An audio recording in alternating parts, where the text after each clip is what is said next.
मुख्यमंत्री देवेंद्र फडणवीसांनी महाराष्ट्र राज्याचं बजेट सादर केलं आणि यामधली सगळ्यात मोठी बातमी, सगळ्यात मोठा दिलासा हा शेतकऱ्यांना मिळाला आहे तो म्हणजे 2 लाखांपर्यंतच्या कर्जमाफीच्या संदर्भात मोठी घोषणा झालेली आहे। 2 लाख रुपयांपर्यंतची शेतकरी कर्जमाफी देवेंद्र फडणवीसांनी अर्थसंकल्पात जाहीर केलेली आहे। 30 सप्टेंबर 2025 पर्यंतची जी कर्ज होती त्यामध्ये 2 लाखांपर्यंतची कर्जमाफी त्यांनी जाहीर केलेली आहे। पुण्यश्लोक अहिल्यादेवी होळकर शेतकरी कर्जमाफी योजना असं त्याचं नाव आहे। नियमित कर्ज फेडणाऱ्यांसाठी 50,000 रुपयांची प्रोत्साहनही त्यांना देण्यात येणार आहे। राज्यातल्या शेतकऱ्यांना यामुळे मोठा दिलासा मिळालेला आहे।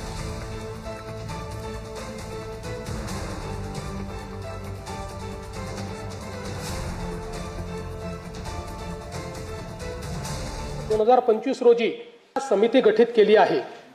राज्यातील 30 सप्टेंबर राज्यातील 30 सप्टेंबर 2025 रोजी पीक कर्ज थकीत असणाऱ्या पात्र शेतकऱ्यांना 2 लाख रुपयापर्यंत कर्जमाफी देणारी पुण्यश्लोक अहिल्यादेवी होळकर शेतकरी कर्जमाफी योजना मी आज जाहीर करीत आहे।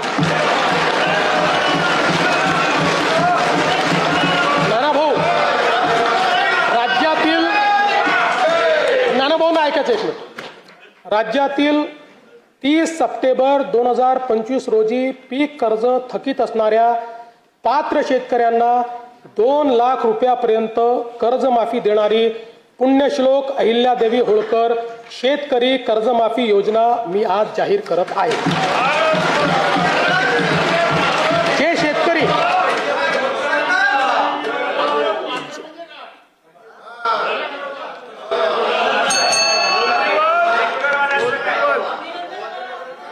तुम्ही पण जाहीर केले तर पात्रच म्हटलं होतं, पात्रच म्हणावं लागतं, अपात्राला देता येत नाही।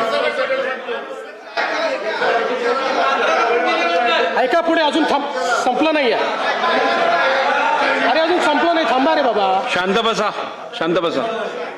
जे शेतकरी कर्ज घेऊन नियमित परतफेड करतात अशा शेतकऱ्यांना प्रोत्साहन देण्याच्या हेतूने नियमित कर्ज परतफेड केलेली असल्यास अशा पात्र शेतकऱ्यांना 50,000 रुपयापर्यंत प्रोत्साहनपर लाभ देण्यात येईल। शिकूया AI ची क्रांती, चला करूया MSCIT।